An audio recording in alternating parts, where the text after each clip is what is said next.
What if one of the most controversial prophecies in the Bible isn't waiting for the future, but quietly moving toward reality right now? And what if most people, religious and non-religious alike, don't actually understand what's happening or why it matters? Tonight, we're asking a question that makes many uncomfortable. Is the third temple really being prepared? And if so, what does that mean for the world? To really get why the temple matters so much, you have to understand it was never just a building. Think of it this way. In the Bible, the temple was God's home on earth, right there among his people. It was the absolute center for worship, for sacrifice, and for finding forgiveness. It was the spiritual heartbeat of the entire nation of Israel. The first temple, built by Solomon, was destroyed by the Babylonians. Centuries later, the second temple was also destroyed, this time by the Romans in 70 AD. Jesus himself talked about the temple all the time, and he even prophesied its destruction. But here's where it gets really interesting. The Bible also talks about a future third temple. This single idea creates a lot of tension today, because history didn't just stop in the first century. What could this mean for our world? Have you ever wondered about the idea of a third temple? It might sound like something from a novel, but the concept actually comes directly from Scripture. Key passages in the Bible seem to point to its existence in the future. For example, in the book of Daniel, it talks about sacrifices suddenly stopping during the end times. Then in Matthew, Jesus mentions the abomination of desolation standing in the holy place. And in 2 Thessalonians, we read about a figure who will exalt himself in God's temple. All of these prophecies share a critical assumption. A physical, functioning temple must exist for them to happen. This raises a profound question for us today. Since there is no temple in Jerusalem right now, how can these major biblical prophecies be fulfilled? It's a puzzle that has fascinated scholars for centuries. This is where the conversation stops being abstract and gets very real. In modern Israel, there are actual organizations actively preparing for what they believe will be the third temple. For example, the Temple Institute has recreated priestly garments, all according to detailed biblical instructions. They've also reconstructed sacred temple vessels, like the menorah and the table of showbread, using ancient designs. And perhaps most astonishingly, they are training men who are genealogically traced to the tribe of Levi to serve as priests. Now, this isn't some rumor or a wild conspiracy theory. It's all documented, it's public, and it's happening right now. It's also important to clarify, not all Jewish people support this, and Christians have different interpretations of prophecy, but the fact remains these preparations are underway.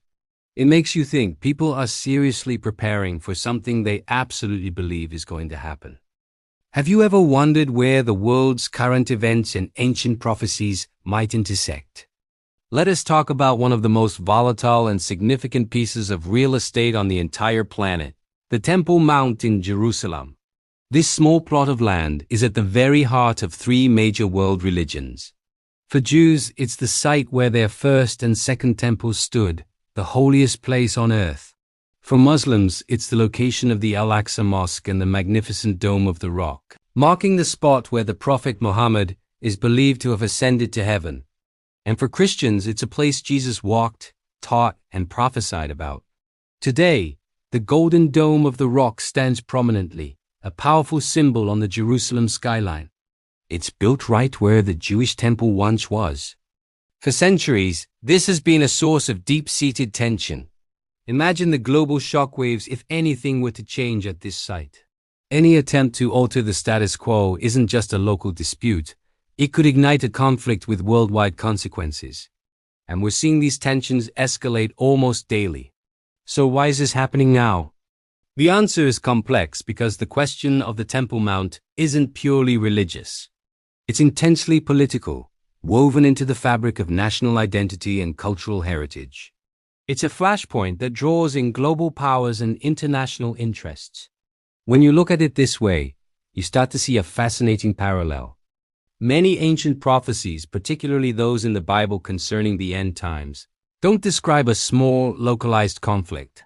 They paint a picture of a global crisis, a conflict that pulls in nations from all corners of the earth, centered around this very city, Jerusalem.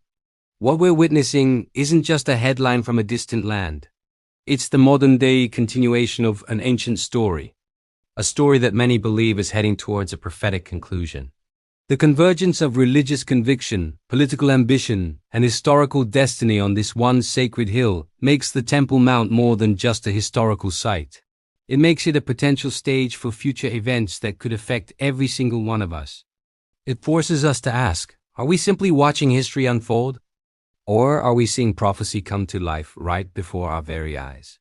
There's a reason this topic makes people so uncomfortable. If the idea of a third temple is just symbolic, then everything we're seeing in the world is just history repeating itself, another cycle of conflict. But what if it's literal?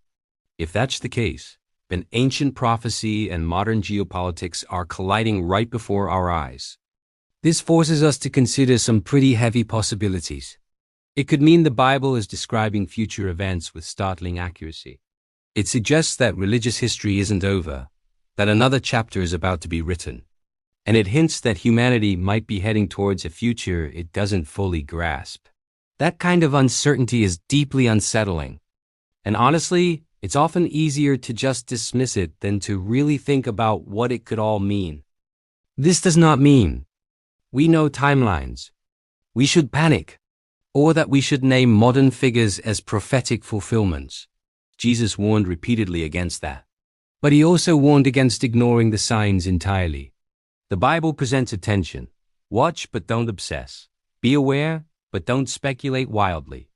That balance is difficult, and that's why this subject is often avoided. So here's the question that remains.